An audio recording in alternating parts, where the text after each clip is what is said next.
कार्यक्रम में हमारे साथ प्रदेशों की राजधानियों और शहरों से हमारे संवाददाता जुड़ते हैं और जानकारी देते हैं कि उनके शहर में क्या कुछ खास खबरें हैं, क्या कुछ खास गतिविधियां हैं और क्या कुछ खास हलचल हैं। और इसी कड़ी में हमारे साथ हमारे UP state head Raghavendra Pratap और चंडीगढ़ से हमारे साथ ईशा ठाकुर जुड़ चुकी हैं।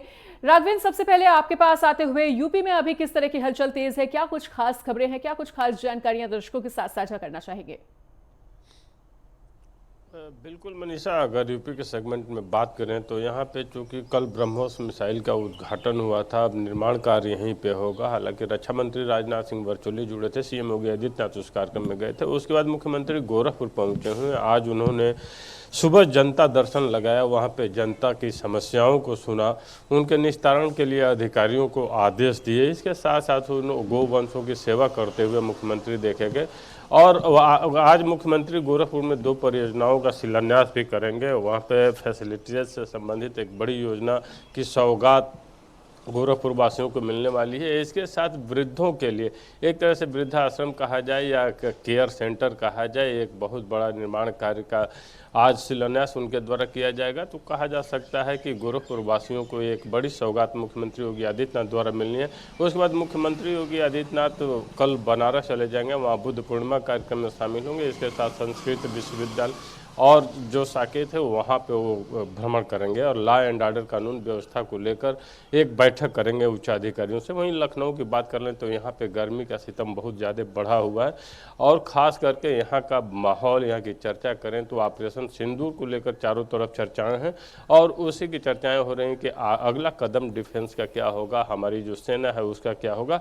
और नेपाल बॉर्डर से सटे जिलों की बात कर लें जिसमें पीलीभीत, लखीमपुर खीरी, श्रावस्ती, बहराइच, महाराजगंज, सिद्धार्थनगर और बलरामपुर हैं। यहाँ पे जो बुलडोजर की कार्रवाई थी अवैध मदरसे और अवैध जो कंस्ट्रक्शन मस्जिद बनी हुई थी नो मेंस लैंड में और 10 किलोमीटर के दायरे में नेपाल बॉर्डर से सटे, तो जो इनपुट मिले थे लोकल इंटेलिजेंस के आधार पे कि यहाँ से अवैध गतिविधियाँ संचालित हो रही हैं जो प्रदेश के लिए सही नहीं रही हैं और कोई भी अप्रिय घटना भी यहाँ से जो लोग निकल रहे हैं उनके द्वारा दी जा सकती हैं, तो उन पे अवैध निर्माणों पे बुलडोजर की कार्रवाई लगातार देखने को मिल रही है। और यहाँ पे चूंकि जब पिछली कैबिनेट थी तो ट्रांसफ़र पॉलिसी की जो बातें आई तो कर्मचारियों में, अधिकारियों में अपने अपने ट्रांसफ़र पॉलिसी को लेकर अपने एप्लीकेशन इस समय सभी दे रहे हैं और सभी का प्रयास है कि मनचाहा उन्हें पोस्टिंग मिले जहाँ पे वो जाना चाहते हैं, सुविधाजनक हो। तो एक तरह से कहा जा सकता है कि गर्मी का जो एक सितम है उससे भी प्रदेशवासी इस समय जूझ रहे हैं और दूसरी तरफ जो एक माहौल बना हुआ था ऑपरेशन सिंदूर को लेकर उसकी चर्चाएं परिचर्चाएं हैं और मुख्यमंत्री योगी आदित्यनाथ प्रदेश के जनपदों को विभिन्न सौगातें देने में लगे हुए हैं, कानून व्यवस्था की समीक्षा करने में लगे हुए हैं। तो कहा जा सकता है कि प्रदेश के विकास के लिए मुख्यमंत्री आगे बढ़ते हुए देखे जा रहे हैं और दूसरी तरफ जो अवैध गतिविधियां संचालित हैं उन पर बुलडोजर की कार्रवाई, शासन की कार्रवाई, पुलिस प्रशासन की कार्रवाई देखने को मिल रही है। जी मनीषा। ठीक है, बिल्कुल लौटेंगे आपके पास। ईशा ठाकुर भी हमारे साथ चंडीगढ़ से जुड़ी हुई है, उनका भी रुख करना चाहेंगे। ईशा, तो शहर की खबरें दें जो कि इस वक्त प्रमुखता से चर्चा में बनी हुई हैं और किस तरह की हलचल तेज होती हुई। देखिए मनीषा, जिस तरीके से भारत और पाकिस्तान के बीच जो युद्ध छिड़ा था, अब भले ही विराम हो गया हो, लेकिन पंजाब के जो सरहदी इलाके हैं वहाँ पर एहतियात अभी भी बढ़ती जा रही है। इसके साथ अगर चंडीगढ़ की बात करें, यहाँ पर भी हाई अलर्ट है। पंजाब में भी इस वक्त हाई अलर्ट रखा गया है क्योंकि अगर पाकिस्तान की बात करें तो लगातार वो जिस तरीके से सीज़ फायर का उल्लंघन करता नज़र आया है, यही वजह है कि अभी भी उस पर किसी तरीके का विश्वास नहीं किया जा सकता है। एहतियात के तौर पर यहाँ पर प्रशासन की तरफ से कह दिया गया है लोगों को। पंजाब के सीमावर्ती जिलों की अगर बात करें तो वहाँ पर स्कूल खोलने के फिलहाल आदेश नहीं दिए गए हैं।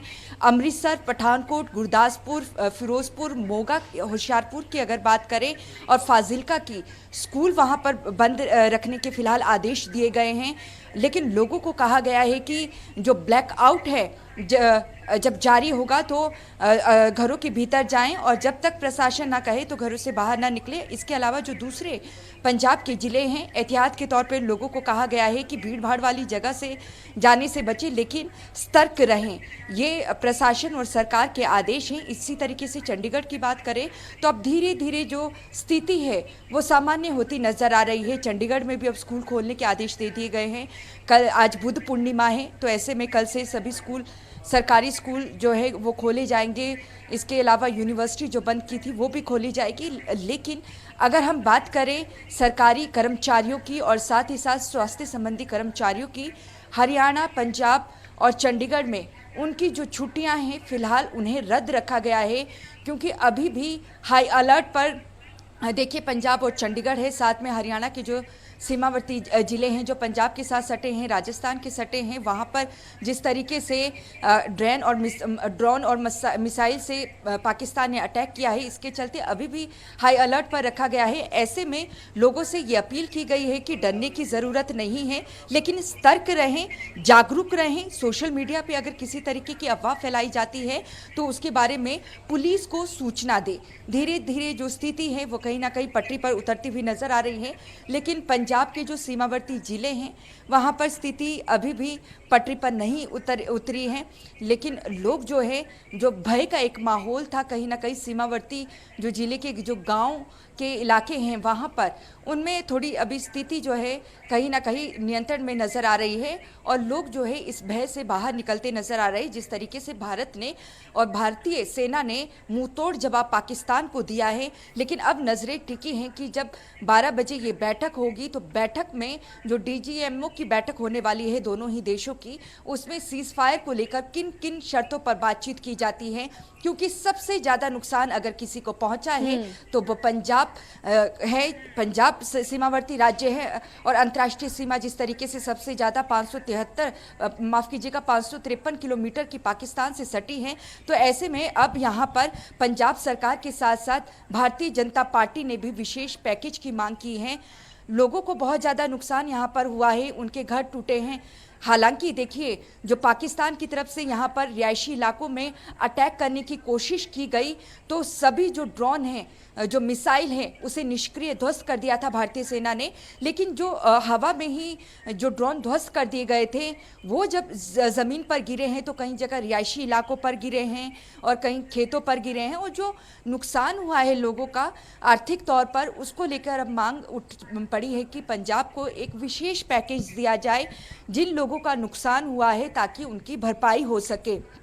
सीमावर्ती जिलों में फिलहाल जी मनीषा जी ठीक है। राघवेंद्र, अगर राजधानी लखनऊ की बात करें तो राजधानी लखनऊ में आज किस किस तरह की हलचल देखने को मिलने वाली है, और उत्तर प्रदेश के अगर धार्मिक स्थलों की बात करें तो वहां पर किस तरह की गतिविधियां होती हुई नजर आ रही हैं? क्योंकि देखिए मथुरा की अगर बात की जाए तो वहां पर राधा रमन जी का प्राकट्य उत्सव मनाया जा रहा है, अयोध्या में भी लगातार श्रद्धालु पहुंच रहे हैं, और इन सभी धार्मिक स्थलों की सुरक्षा को लेकर योगी सरकार कितना ज्यादा सजग नजर आ रही है, कितनी ज्यादा अलर्ट नजर आ रही है, उसको लेकर भी जानकारी दें। बिल्कुल मनीषा, 2017 के बाद से अयोध्या कहीं न कहीं विकास की एक क्रमिक प्रक्रिया में आई, क्योंकि उसके पहले उपेक्षित अयोध्या, और जब से प्रभु श्री राम का मंदिर वहां पे बन गया तो उसके बाद से जिस तरह से आतंकवादियों द्वारा आतंकवादी वारदात करने की बात और अयोध्या मंदिर को नष्ट करने के बाद तो उस पर हमले करने की बातें सामने आई, कभी ईमेल के माध्यम से, कभी फ़ोन के माध्यम से, तो उसे ISAF को उसके बाद से मुख्यमंत्री योगी आदित्यनाथ ने उसकी सुरक्षा को उनके हवाले किया। तो कहा जा सकता है कि अयोध्या की सुरक्षा को चाक चौबंद करने का काम मुख्यमंत्री योगी आदित्यनाथ द्वारा किया गया। वहीं हम धार्मिक अगर स्थलों की बात कर लें, जिसमें काशी है, मथुरा है, चित्रकूट है, विंध्याचल है, नैमिषारण्य प्रमुख, इसके अलावा जो भी अन्य धार्मिक स्थल हैं उत्तर प्रदेश के, वहाँ की सुरक्षा व्यवस्था को चाक चौबंद बनाने का काम किया गया। क्योंकि धार्मिक पर्यटन पे अगर सर्वाधिक किसी ने काम किया तो जो सरकार योगी आदित्यनाथ की चल रही है वो चल रही है तमाम सर्किट बनाना, गैलरी बनाना, इसके साथ साथ मंदिरों का जीर्णोद्धार करना। एक तरह से कहा जा सकता है कि प्रदेश को मुख्यतः मथुरा से लेकर अयोध्या तक, गोरखपुर तक, काशी तक धार्मिक पर्यटन के रूप में, जिससे प्रदेश की अर्थव्यवस्था भी बढ़ चले, 1 ट्रिलियन इकानमी की अर्थव्यवस्था में ये धार्मिक स्थल भी हमारे सहयोगी बने, उस स्तर पर लाने का काम सरकार द्वारा किया गया।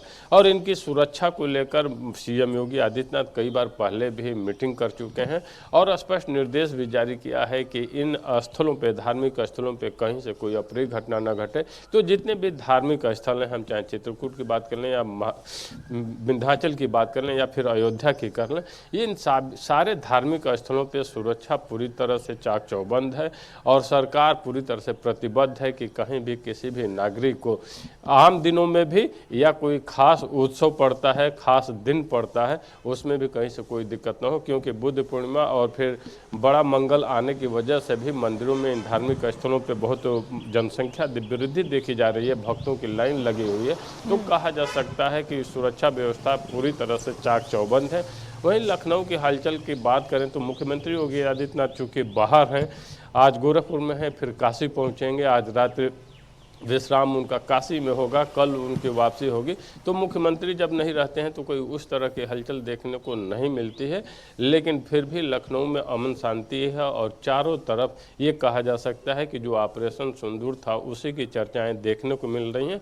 हालांकि उत्तर प्रदेश वैसा राज्य है जहां से पाकिस्तान से बहुत दूर पड़ता है, तो कहीं से ऐसी कोई यहाँ पे बात नहीं है कि ब्लैकआउट की बात हो या फिर कुछ उस तरह के रेड अलर्ट जारी होते हों, लेकिन फिर भी एहतियातन सारी तैयारियां करके रखी गई हैं कि भविष्य में अगर कभी युद्ध होता है और कोई ऐसी बात आती है तो आपको कैसे अलर्ट रहना है, इसको लेकर पुलिस महकमा भी और डिफेंस सेक्टर से मिलकर एक आपसी कोऑर्डिनेशन बनाकर लखनऊ के साथ साथ उत्तर प्रदेश के अन्य जनपदों को भी अवेयरनेस किया गया है, जागरूक किया गया है कि उस समय आपात स्थिति में आप अपना बचाव कैसे करेंगे।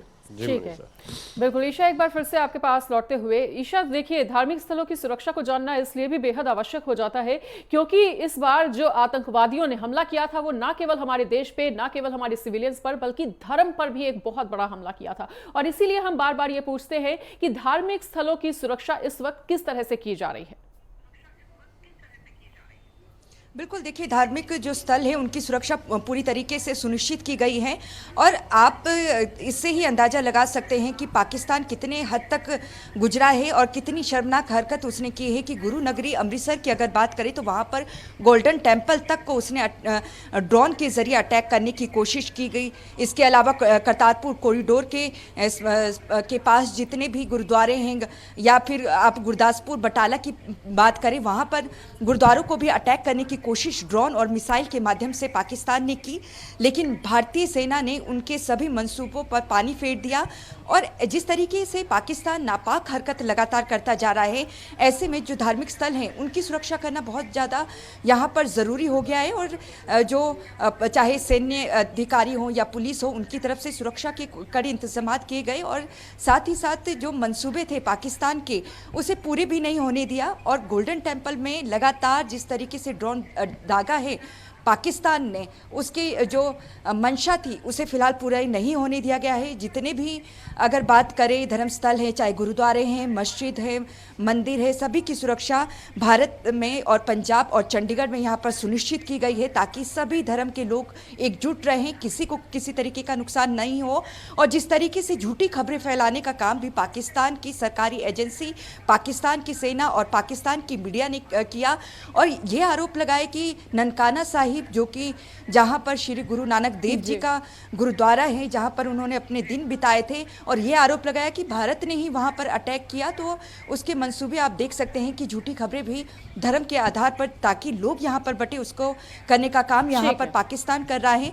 लेकिन धार्मिक स्थल पूरी तरीके से पुख्ता इंतजामात है। लेकिन यहाँ पर देखिए हरियाणा की अगर बात करें, हिसार एयरपोर्ट जिसका उद्घाटन, बिल्कुल ईशा लौटेंगे और राघवेंद्र शहर की गतिविधियों पर और पूरे उत्तर प्रदेश की गतिविधियों पर नजर बना के रखें, हलचल पर नजर बना के रखें। आपका बहुत बहुत शुक्रिया हमारे साथ जुड़ने के लिए। और इसी के साथ हमारे साथ उपेंद्र सिंह राणा जुड़ चुके हैं देहरादून से, उनका भी रुख करना चाहेंगे। उपेंद्र, तो देखिए उत्तराखंड में इस वक्त चारधाम यात्रा चल रही है, उसकी सुरक्षा को लेकर किस तरह से पुख्ता इंतजाम किए जा रहे हैं, चारधाम यात्रा में किस तरह की हलचल देखने को मिल रही है, उसका डेटा शेयर करें और शहर की गतिविधियों को भी दर्शकों के साथ साझा करें।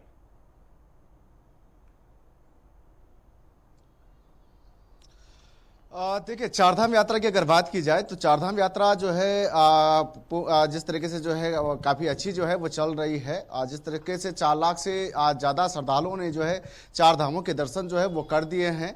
हालांकि जिस तरीके से भारत पाकिस्तान के बीच जो तनाव चल रहे हैं उसके बीच ये देखा गया था कि अभी कुछ दिन जो है थोड़ा सा चारधाम यात्रा जो है वो धीमी जो है वो दिख रही थी। और साथ ही साथ कई सारे भ्रामक प्रचार भी जो है चारधाम यात्रा को लेकर जो है वो भारत पाकिस्तान तनाव के बीच जो है वो किए जा रहे थे, जिसके बीच जिस तरीके से सरकार की ओर से मोर्चा खोला गया। उन्होंने कहा कि किसी भी प्रकार के भ्रामक में जो है वो श्रद्धालु ना रहे। चारधाम यात्रा में किसी भी प्रकार की कोई दिक्कत नहीं है और पूरी तरीके से जो है चारधाम यात्रा जो है वो चल रही है और लगातार श्रद्धालु जो है वो दर्शन जो है वो कर रहे हैं। और अगर देखा जाए चारधाम यात्रा की सुरक्षा व्यवस्था को लेकर चाक चौबंद सुरक्षा व्यवस्था जो है वो की गई है। जिस तरीके से पुलिस प्रशासन की जो पूरी टीमें हैं वो चारधाम यात्रा में जुटी हुई है, उसके साथ ही 6 कंपनी पैरामिलिट्री फोर्स की जो है वो अब तैनात जो है वो चारधाम यात्रा रूट पर जो है वो कर दिए गए हैं। अलग अलग पड़ाव पर जो है पैरामिलिट्री फोर्स को जो है वो लगाया गया है। जहां पर बैरियर है वहां पर पैरामिलिट्री फोर्स को तैनात किया गया है। जो पड़ाव है जो चारधाम यात्राओं के, वहां पर जो है पैरामिलिट्री फोर्स को जो है वो सुरक्षा व्यवस्था की दृष्टि से जो है उनको लगाया गया है। यानी कि ये कह सकते हैं कि चारधाम यात्रा पूरी सुरक्षा के बीच जो है वो कराई जा रही है। इसको लेकर पूरी तैयारी जो है प्रशासन के साथ साथ सरकार की ओर से जो है वो की जा रही है। हालांकि कुछ भ्रामक प्रचार जो है 2-4 दिनों में जिस तरीके से चला और उसके बीच अब जो तनाव भारत पाकिस्तान के बीच रहा उसके बीच थोड़ा सा कमी जो है वो चारधाम यात्रा में जरूर श्रद्धालुओं में देखने को मिली। लेकिन उसके बीच अगर देखा जाए तो लगातार श्रद्धालुओं का जत्था जो है वो चारधाम यात्रा में आ रहे हैं। केदारनाथ में सबसे ज्यादा श्रद्धालुओं ने जो है वो दर्शन कर दिए हैं। उसके बाद गंगोत्री, बद्रीनाथ और यमुनोत्री में भी लगातार श्रद्धालु जो है वो पहुंच रहे हैं। यानी कि श्रद्धालुओं में काफी उत्साह जो है वो यहां पर देखने को मिल रहा है। दूसरी अगर खबरों की अगर बात की जाए तो आज जिस तरीके से मुख्यमंत्री पुष्कर सिंह धामी लाटू देवता के जो कपाट चमोली में खुलने वाले हैं वहां पर जाएंगे, वहां पर लाटू देवता के दर्शन करेंगे। अगर लाटू देवता की अगर बात की जाए तो नंदा राजा जो तो विश्व प्रसिद्ध यात्रा होती है और नंदा राजा के भाई के रूप में जो है उनको पूजा जाता है। और एक विश्व प्रसिद्ध जो नंदा राज यात्रा है उसकी भी जिस तरीके से शुरुआत अगर एक तरह से माना जाए तो शुरुआत हो चुकी है। लाटू देवता के कपाट खुल चुके हैं, वहां पर उनके दर्शन जो है मुख्यमंत्री जो है 2:45 पर जो है वो करेंगे। और उसके साथ ही नंदा राजरात यात्रा जो 2026 में होनी है उसको लेकर जिला स्तरीय बैठक जो है वो चमोली में होनी है। उसको लेकर भी पूरी तैयारी जो है अभी से सरकार की ओर से जो है वो की जा रही है, क्योंकि लाखों की संख्या में जिस तरीके से श्रद्धालु जो है नंदा राजरात यात्रा में पहुंचते हैं और एक विश्व प्रसिद्ध यात्रा जो है इसको मानी जाती है और चमोली से शुरू होकर जिस तरीके से हिमालय की यात्रा इसको माना जाता है और इसको लेकर भी पूरी तैयारी जो है वो सरकार करना चाहती है। अभी से लगातार जो है सरकार फीडबैक ले रही है किस तरीके से जो है काम होना है, किस तरीके से यात्रा को चलाया जाना है।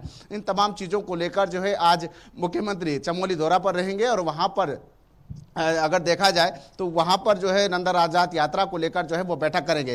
तीसरी अगर खबरों की अगर बात की जाए तो जिस तरीके से भारत पाकिस्तान के तनाव के बीच जिस तरीके से सुरक्षा की दृष्टि से अस्पतालों में रेड क्रॉस का निशान जो है वो लगाया जा रहा है। अभी तक सरकारी अस्पतालों की बात की जाए जो देहरादून के जो 4 सरकारी अस्पताल हैं वहां पर रेड क्रॉस के जो निशान हैं वो लगा दिए गए हैं। और अभी सीएमओ की ओर से जो है जो प्राइवेट अस्पताल है देहरादून में तमाम अस्पतालों की छतों पर जो है अब रेड क्रॉस के निशान लगाने को लेकर जो है पत्र जो है वो भेज दिया गया है कि जल्द से जल्द जो है वो जो प्राइवेट अस्पताल है वो भी अपनी छतों पर जो है रेड क्रॉस का निशान जो है वो लगाए ताकि सुरक्षा की दृष्टि से जो है वो देखा जाए कि पूरे छतों पर जो है जो अस्पताल की छतें हैं उसको जो है रेड क्रॉस जो है वो किया जाए। तो इसको लेकर भी पूरी तैयारी जो है वो चल रही है। लगातार चिकित्सा विभाग जो है उस पर जो है वो काम कर रहा है। वो सरकार भी पूरी तरीके से संजीदा जो है वो नजर आ रही है। उन्होंने साफ तौर पर यह आदेश जो है वो जारी किया है कि जल्द से जल्द जो अस्पतालों की छतें हैं उनको जो है रेड क्रॉस जो है वो किया जाए। जी ठीक है, बिल्कुल। ईशा, एक बार फिर से आपके पास आते हुए आप प्रमुख धार्मिक स्थलों की सुरक्षा को लेकर जानकारी दे रही थी और साथ ही साथ हरियाणा की भी जानकारी दे रही थी कि वहां पर किस तरह की हलचल तेज होती हुई। तो हम चाहेंगे कि अपनी बात को पूरा करें।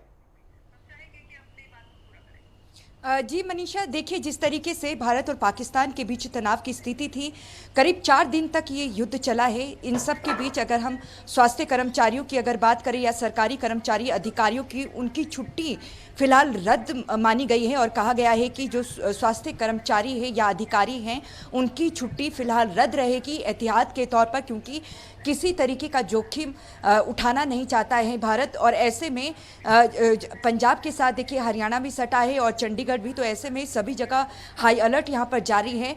हिसार की अगर बात करें, प्रधानमंत्री नरेंद्र मोदी की तरफ से जिस तरीके से हरियाणा को पहला एयरपोर्ट का जो सौगात दिया गया था, जो वहां से हवाई यात्रा है वो अयोध्या के लिए जारी की गई थी ताकि जो लोग हैं श्री राम लल्ला के दर्शन कर सके। लेकिन अगर हम बात करें अभी जिस तरीके से सरकार की तरफ से सभी 32 के 32 एयरपोर्ट खोलने के आदेश दिए गए हैं, लेकिन हरियाणा के लिहाज से अगर बात करें तो हिसार एयरपोर्ट को 16 मई के बाद खोलने के आदेश यहां पर सरकार देगी। तब तक इसे बंद रखा जाएगा एहतियात के तौर पर, क्योंकि देखिए पाकिस्तान पर किसी भी तरह का भरोसा नहीं किया जा सकता है, क्योंकि जो पाकिस्तान है वो उसकी तरफ से रिहायशी इलाकों पर अटैक किया गया, आम जनता पर अटैक करने की कोशिश यहाँ पर की गई। जबकि भारतीय सेना की अगर बात करें तो भारतीय सेना ने ना तो पाक नागरिक पर वहाँ पर अटैक करने की कोशिश की, ना ही वहाँ पर मस्जिदों पर।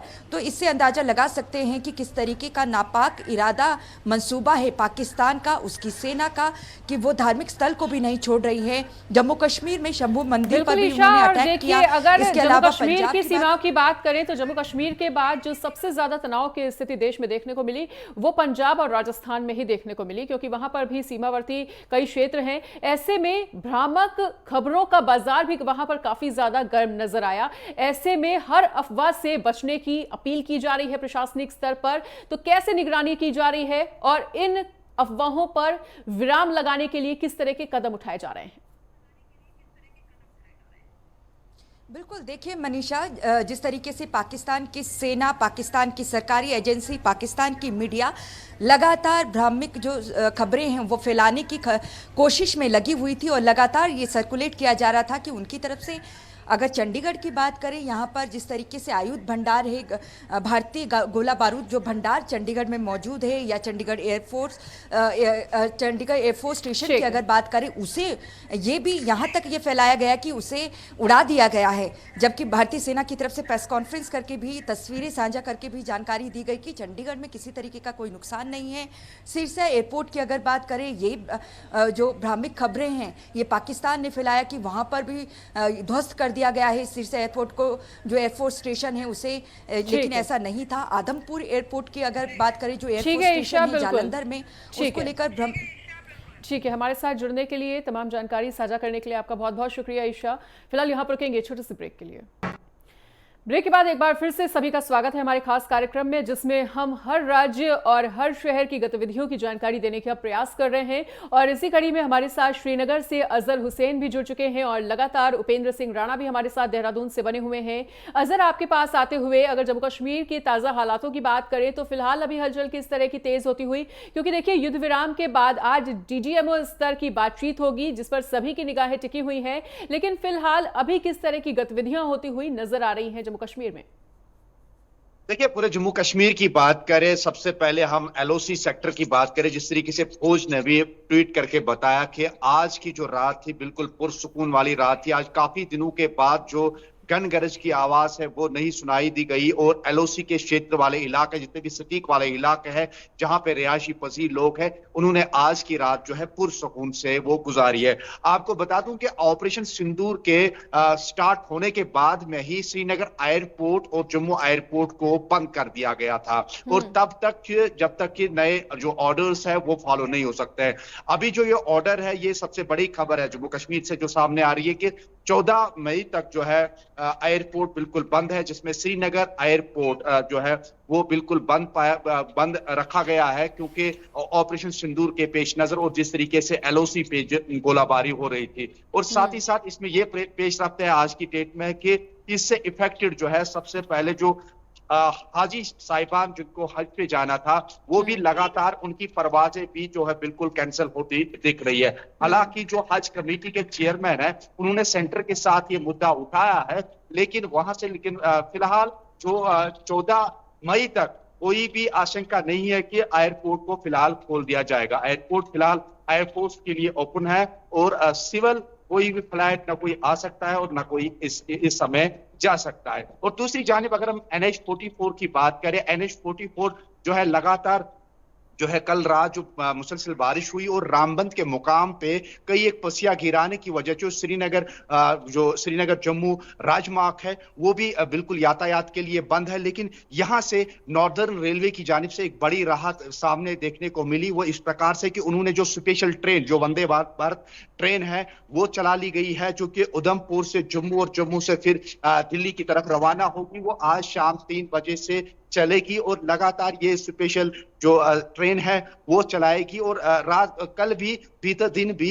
ये ट्रेन को चलाया गया है। लेकिन फिलहाल जो हवाई यातायात बिल्कुल बंद है और इसके साथ साथ NH-44 भी बंद है। लेकिन इसके पेश नजर अगर हम इसी पहली खबर पे आते हैं कि LOC सेक्टर में जिस तरीके से गोलाबारी हुई थी और उसके बाद में बम डिस्पोजेबल स्क्वाड भी मौके पे पहुंची है, वो भी इलाके को सैनिटाइज करने की कोशिश की जा रही है। और साथ ही साथ लोगों से भी वार्निंग की गई है और लोगों को भी जो है नंबर जो है ऑलरेडी दिए गए हैं कि अगर कहीं पे भी कोई भी स्फोटक या कोई भी ऐसा संदिग्ध सामान मिलता है आपको तो वो तुरंत जो है वो पुलिस के साथ राब्ता करे या बम डिस्पोजल स्क्वाड के साथ राब्ता कर सकते हैं, ताकि वहां से जो शेल्स है उसको उठाया या उनको फिर डिफ्यूज किया जाए। फिलहाल जो सरहदी जिलों की बात करें तो सरहदी जिलों में काफी तनावपूर्ण देखने को मिल रहा था, लेकिन रात भर राहत मिलने के बाद में आज सुबह जो है बम डिस्पोजल स्क्वाड इन पूरे इलाकों में है, पूरी तरीके से सैनिटाइज करने की कोशिश कर रही है। और इनके साथ में जो मुकामी MLA है, जो वहां का लोकल MLA है,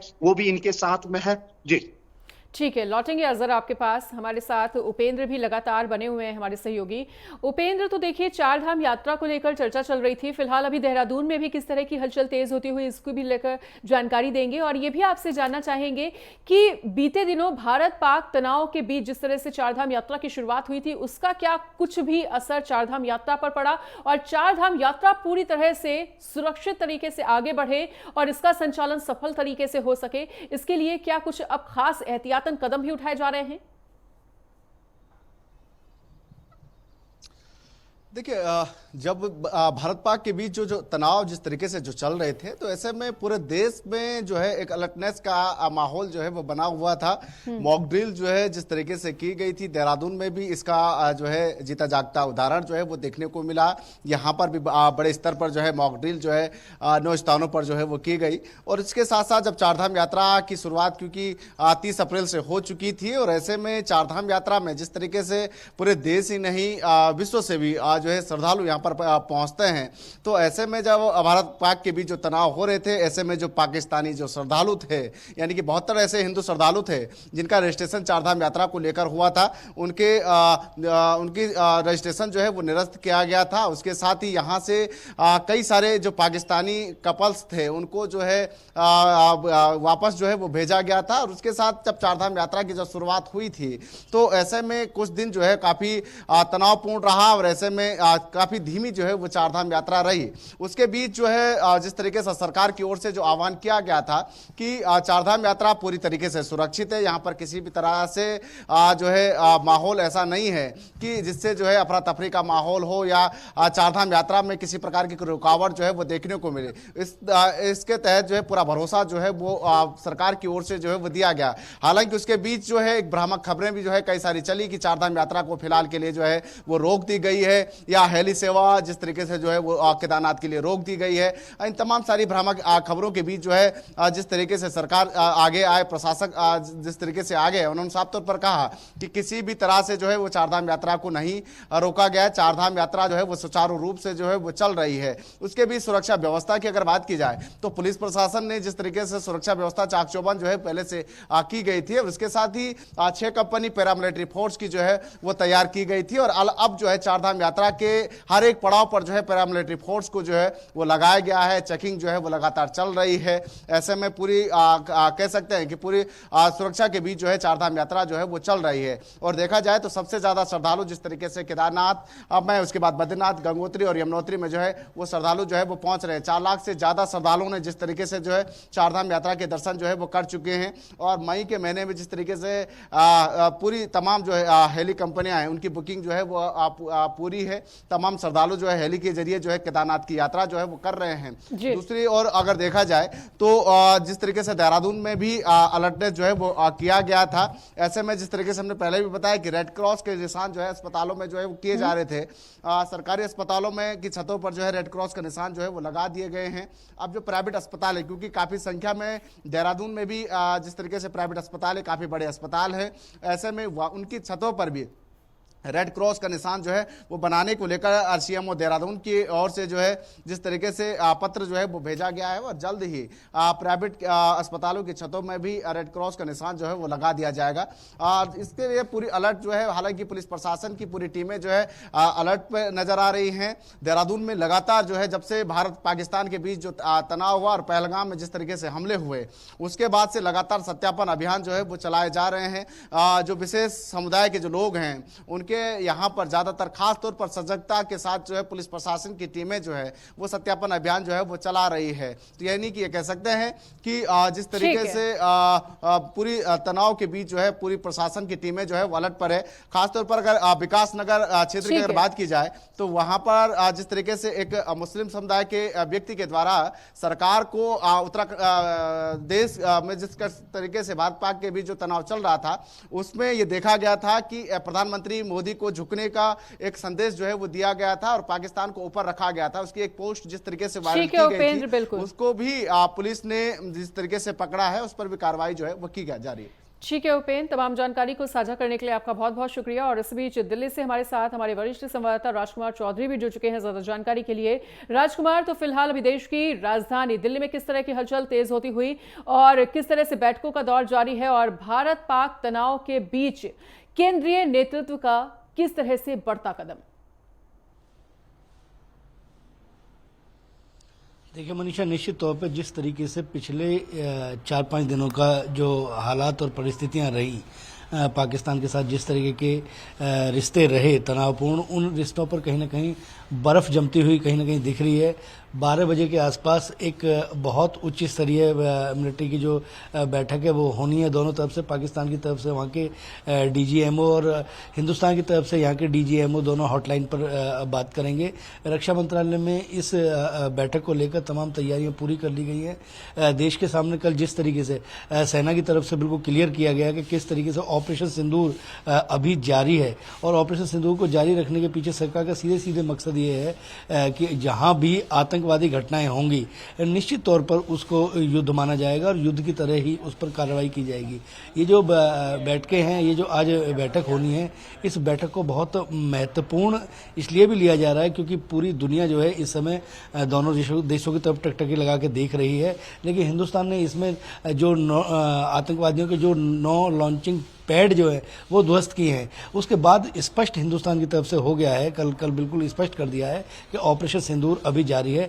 12 बजे किस तरीके से बैठक होती है, उस बैठक में क्या परिणाम निकलते हैं, उसकी जानकारी भी एक प्रेस कॉन्फ्रेंस के जरिए पूरे देश को दी जाएगी। उसके अलावा 12 बजे एक भारतीय जनता पार्टी के मुख्यालय में डॉक्टर संबित पात्रा एक प्रेस कॉन्फ्रेंस करेंगे और प्रेस कॉन्फ्रेंस में इस प्रेस कॉन्फ्रेंस को लेकर यही कयास लगाए जा रहे हैं कि शायद हो सकता है कि अब ये हिंदुस्तान और पाकिस्तान की जो युद्ध जो हुआ है, जो हालात और परिस्थितियां बनी हैं, उस पर शायद वो पार्टी का रुख कहीं ना कहीं स्पष्ट करते हुए दिखेंगे। ये दो बहुत महत्वपूर्ण जो हलचल हैं वो दिल्ली में देखी जा रही हैं और दिल्ली को लेकर पूरा हिंदुस्तान की तरफ से और एक और भारत सरकार की तरफ से एक एडवाइजरी जारी कर दिया पूरे देश में कि कहीं भी कोई अगर संदिग्ध वस्तु दिखती है किसी भी व्यक्ति को तो उसको ना छुएं, क्योंकि इस समय हिंदुस्तान की अंदरूनी सुरक्षा को लेकर भी तमाम तरह के जो प्रयास हैं वो चल रहे हैं। तमाम तरह के जो इंटेलिजेंस की जो रिपोर्ट्स हैं उनके मुताबिक कहीं ना कहीं हिंदुस्तान में आतंकी जो घटनाएं हैं उन घटनाओं में थोड़ी सी बढ़ोतरी आने की संभावना व्यक्त की जा रही है। अंदरूनी सुरक्षा को मजबूत करना और चाक चौबंद करना इसलिए भी बेहद आवश्यक हो जाता है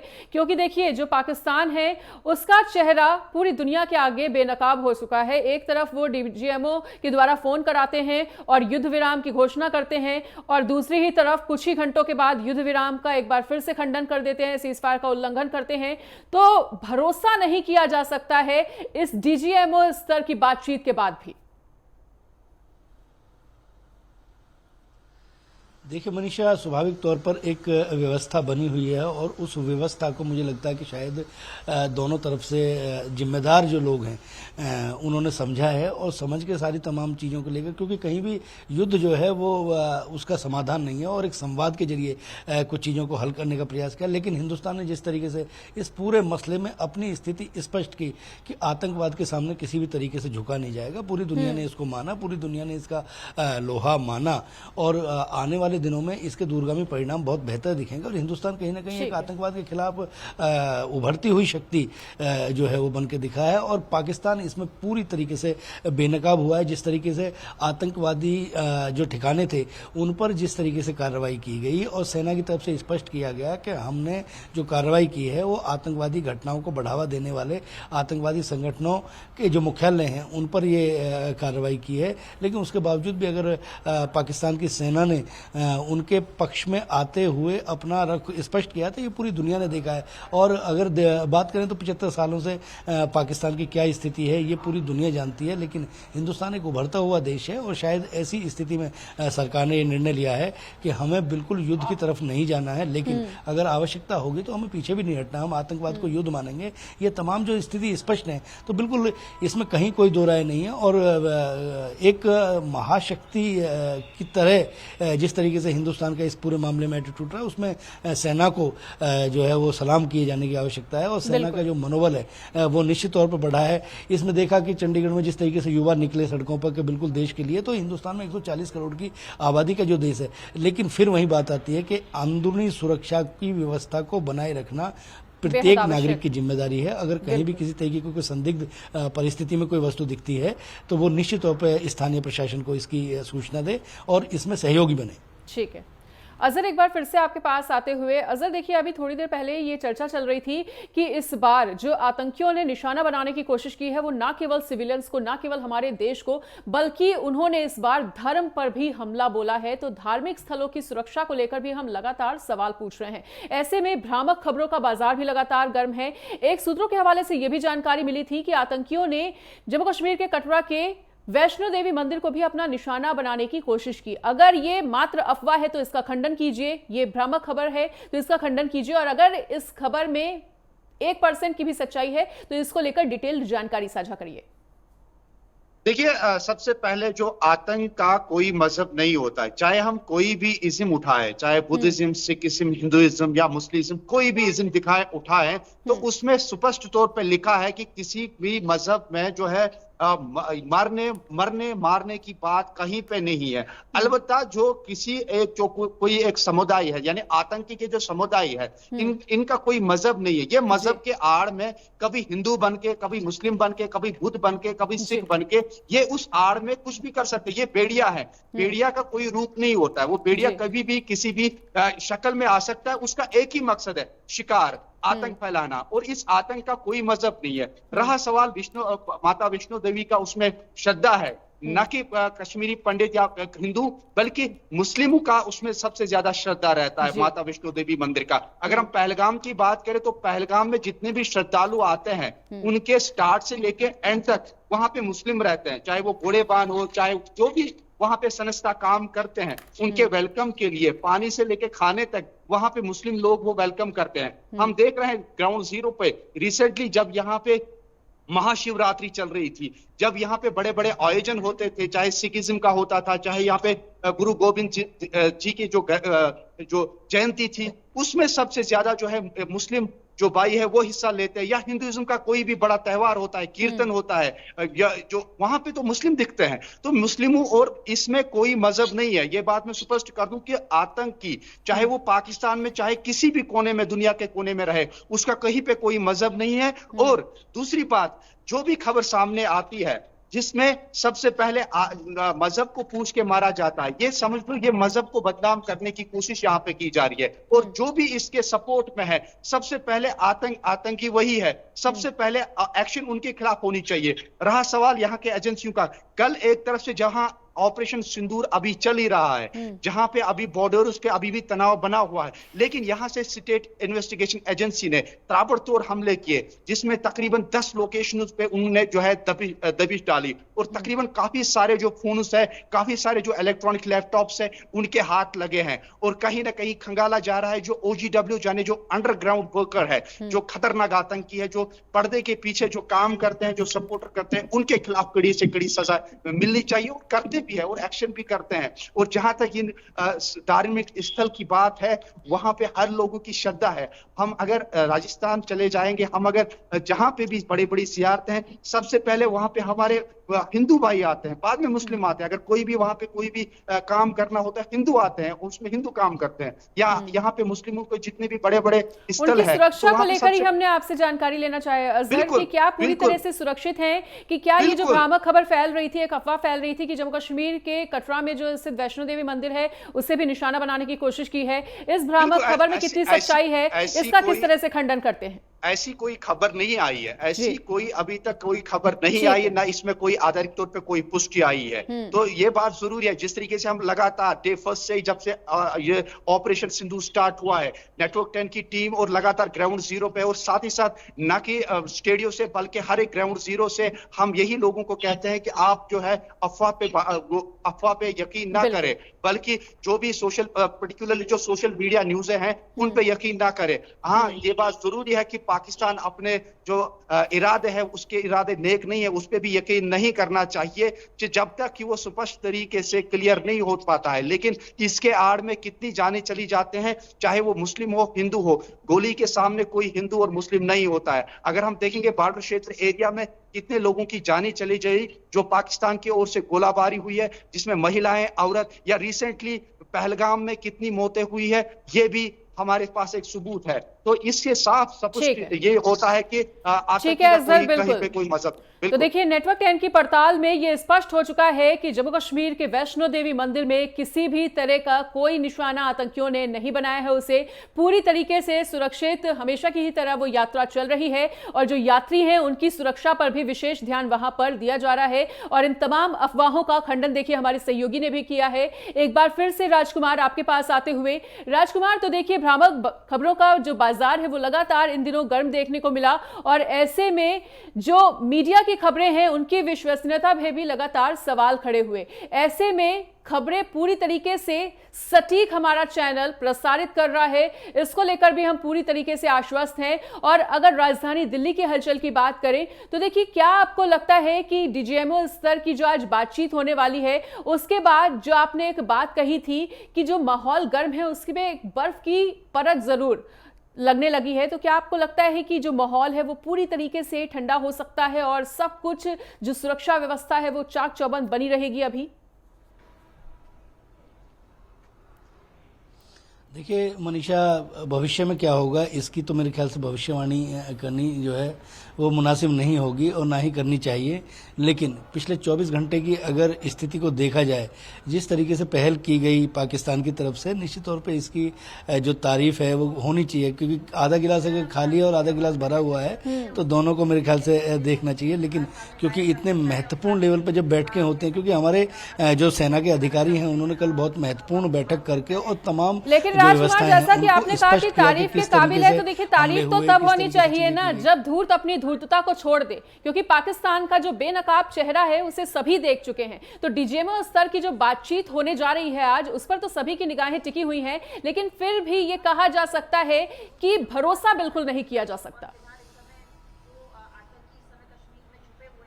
बेसिकली ये मनीषा, मैं इसमें ये कहूँगा कि ये जमाना है, ये सोशल मीडिया का जमाना है। कई बार अगर कोई अच्छी खबर होती है, आप किसी के साथ अगर अच्छा करते हैं तो वो अच्छाई बहुत दूर तक नहीं जाती है, लेकिन बुराई अगर जरा सी हो जाए तो उसको शायद मेरे ख्याल से पंख लग जाते हैं। और इसमें भी यही स्थिति हुई है, क्योंकि सब कुछ पटल पर है, सब कुछ धरातल पर है कि 3:30 बजे के आसपास कल भारत सरकार की तरफ से जो स्पष्ट किया गया है वो रिकॉर्डेड है कि 3:30 बजे पाकिस्तान के डीजीएमओ ने हिंदुस्तान के डीजीएमओ को कॉल किया और युद्ध विराम की पेशकश की। ये सच है, ये पटल पर है। और 5 बजे युद्ध विराम हुआ। तो आप ये देखिए कि 3:30 बजे यदि पहल किधर से हुई, पहल पाकिस्तान की तरफ से हुई, घुटने पाकिस्तान ने टेके, वहां के डीजीएमओ ने हिंदुस्तान के डीजीएमओ को फोन किया, उसके बाद अमेरिका की तरफ से। तो ये जो श्रेय लेने की जो होड़ है, इसको भी कहीं ना कहीं समझने की आवश्यकता है। और एक अंतिम पायदान पर खड़ा हुआ व्यक्ति इस बात को समझता है बहुत सहज भाव में कि पहल जो है वो पाकिस्तान की। तो पाकिस्तान कितनी देर टिक पाया, क्योंकि ये युद्ध का जो स्थिति रही है, तमाम जो हिंदुस्तान की तरफ से जो थे उनकी तरफ से जितने भी वार किए गए, उन वारों को केवल और केवल डिफ्यूज करने का काम हिंदुस्तान की तरफ से किया जा रहा था। लेकिन केवल 2 घंटे की कार्रवाई में उनके 4 जो एयर बेस हैं वो नेस्त नाबूद हुए। और इससे पाकिस्तान को अंदाजा लग गया कि शायद हो सकता है कि युद्ध जो है नहीं करना चाहिए, वो युद्ध की स्थिति में नहीं है। इसीलिए 3:30 बजे हिंदुस्तान के डीजीएमओ को फोन किया गया और डीजीएमओ ने इस बात की जानकारी सरकार को दी। राष्ट्रीय सुरक्षा सलाहकार के माध्यम से ये जानकारी प्रधानमंत्री तक पहुंची और स्पष्ट तौर पर तमाम जो कूटनीतिक हैं, विदेश मंत्री एस जयशंकर की बात करें, तमाम मंथन चिंतन मन हुआ। ये जो बैठकें थी, इन बैठकों में क्या यही चर्चा हो रही थी कि हमें इस तरीके से क्या निर्णय लेने चाहिए। लेकिन अगर घुटने टिक गए हैं तो निश्चित तौर पर उनको टिके देना चाहिए। ये पूरी दुनिया ने देखा और हिंदुस्तान ने बिल्कुल स्पष्ट कर दिया है। कल जिस तरीके से प्रेस कॉन्फ्रेंस की गई और उसमें कहा गया है कि ऑपरेशन सिंदूर जारी रहेगा। तो पूरी दुनिया में कहीं भी हिंदुस्तान पीछे नहीं हुआ है। हिंदुस्तान की सरकार की तरफ से स्पष्ट है कि ऑपरेशन सिंदूर चलेगा। आतंकवाद के खिलाफ लड़ाई जो है वो निरंतर जारी रहेगी। अगर उसके आड़ में कोई भी आएगा, अगर उसका संरक्षण करने का काम कोई भी देश करेगा, वो दुश्मन होगा। ठीक है, तो शहर और राज्यों की तमाम गतिविधियों पर नजर बना के रखिए। आपसे पल पल का अपडेट लेते रहेंगे। फिलहाल तमाम जानकारियों को साझा करने के लिए दोनों का ही बहुत बहुत शुक्रिया। तो देखिए, हमारा खास कार्यक्रम चल रहा था जिसमें अलग अलग जिलों के संवाददाता जुड़े थे और शहर की खास गतिविधियों को साझा कर रहे थे। पर यहां पर रुकेंगे एक छोटे से ब्रेक के लिए।